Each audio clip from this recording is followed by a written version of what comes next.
Magandang araw mga kaibigan. Bigyan natin ng reaction opinion itong post ng Pinoy Showbiz. Pagbabanta ito ni Chairperson Luistro ng Committee on Justice sa mga bangko. Ito, title. Susunod kayo o makukulong kayo? Luistro, pinagbantaang iko-contempt ang mga bangko kapag hindi ibinigay ang bank records ni BP Sara. Yan ang title.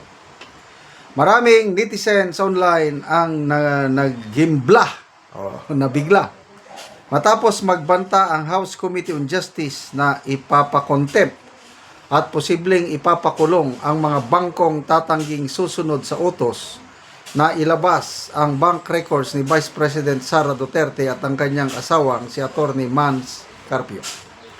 Ayon kay Batangas Representative Luistro, malinaw ang mensahe na walang ligtas sa kapangyarihan ng committee sa gitna ng impeachment proceedings. Kahit pa wala pang formal na request sa mga bangko sa ngayon, babala na ito sa posibleng susunod na hakbang, lalo't ang unang target ay ang record na hawak ng Anti-Money Laundering Council base sa hiling ni Akbayan Representative Shiel Jokno. Ito ang pahayag ni Luistro. Well, yung failure to obey the lawful order of court of law, that includes the power of the Justice Committee to compel the productions of documents by way of subpoena. Ang consequences nito, they can be cited in contempt for failure to obey a lawful order of impeachment proceedings. So kung ma-cite in contempt, di kulong. Hindi pa malinaw kung sino eksakto sa loob ng mga bangko ang papanagutin. Mga opisyal ba o buong institusyon? Pero isa lang ang sigurado. May kapangyarihan ang Kongreso na magpakulong sa loob mismo ng kanilang pasilidad o sa mga kalapit na detention centers kung patuloy ang pagsuway. Ang tensyon ay lalo pang sumisidhi matapos ideklarang sufficient and grounds ang dalawang impeachment complaint laban kay BP Sara nitong Miyerkules.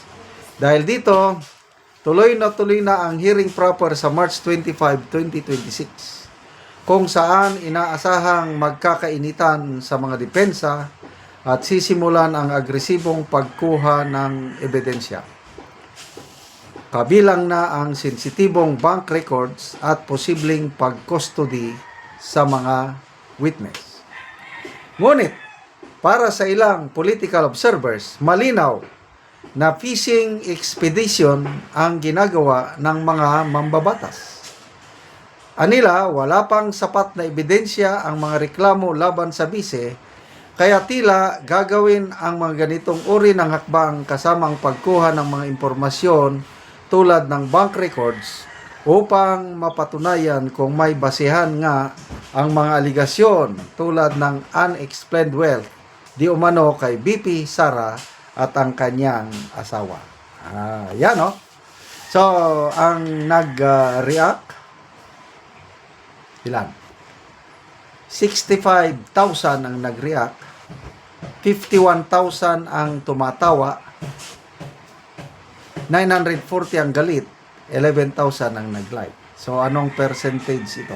Mga 80% ang tinatawanan lang si Luistro, hindi naniniwala. 20% ang naniniwala sa kanya. Okay, so, basa tayo sa mga comments. Ito, Ernesto Marcoso. Who is Luistro to demand from the bank? Correct me if I'm wrong, but I believe that only the court can order the bank to release any pertaining documents or bank account transaction of any individuals. Luistro, being just a chair of Justice Committee, has no power to demand such from the bank and worse, threaten them of imprisonment. Riz, sabi niya, wow, lawmaker, lawbender, lawbreaker, all in one. Merna Tugap, para fair po, ganon din sa inyo. Enrico Aguinaldo, that is against the law, the bank secrecy law.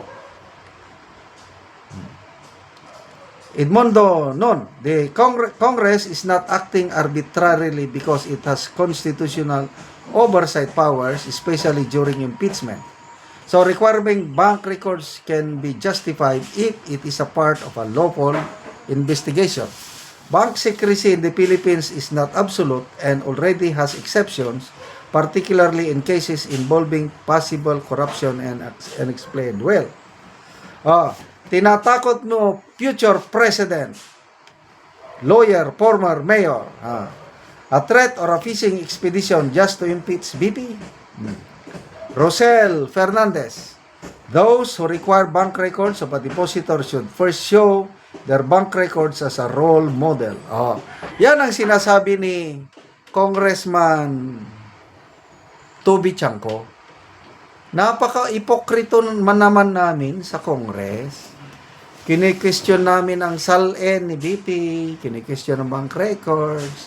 Ang Congress mismo, ayaw i-release ang SALN ng mga kongresista. Ano ba yan? Yeah, be a model. Ilabas ang inyong mga SALN para makita ng taong bayan ang inyong mga yaman. Tapos, tinatarget nyo lang ang vice presidente. Hindi pwede. So, ito, magkakaroon talaga ng mainit na kung ako ang bangko, naiipit ang bangko eh. So, kung ayaw magbigay, i-contempt. I-contempt, makulong.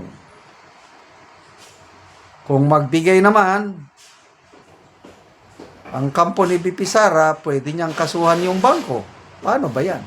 So, palagay ko, itong kasong ito, ganito, magkakauwian, sasampa ng kaso sa Korte Suprema.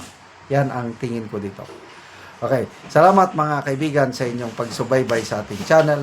Nakakatulong kayo ng malaki sa tribong Talandig ng Bukidnon dahil ang income natin sa channel na ito is pantulong sa tribo. Namimigay tayo ng libreng yero at pako para makapagpatayo sila ng mas maayos na tirahan.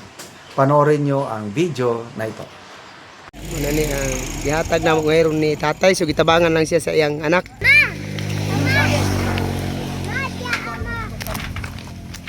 Muna ni ang atop ang karon. O karon muna ni ang atop sa tagaan na mo gero ni tatay, so ang gyud kining diri tungod sa kadtong daghan nga hangin, kusog nga hangin og kadtong bagyo, gipanglupad na gyud ang uban, so nangayo siya og tabang. So muna niyang itsura sa iyang atop.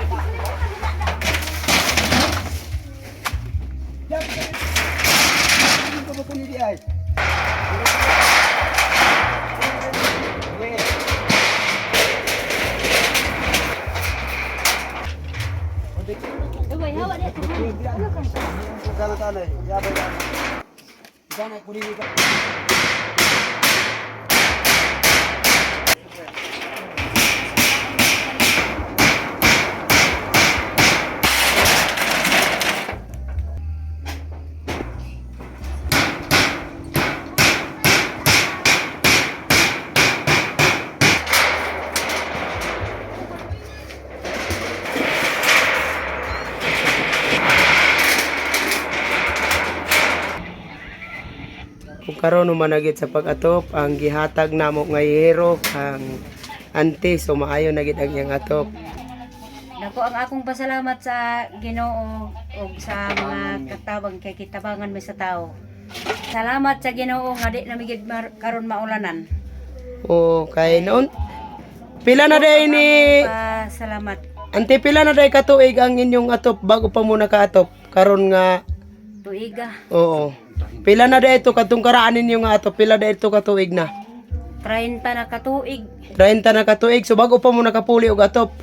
Karon pamigid nakaapuli kay natagaan mi. Oo. Nagpasalamat gid ko og dako. Isod. Oo. Lagi. So nga naman sa sulod sa 30 katuig, wala mo nakapalit og sin. Saon gamuso raman. Oo. Usay na imuso, usay wala. Oo, suguto bro sa pagkaon. Kutob ra sa pagkaon. Oo, so salamat kayo, te. Salamat sa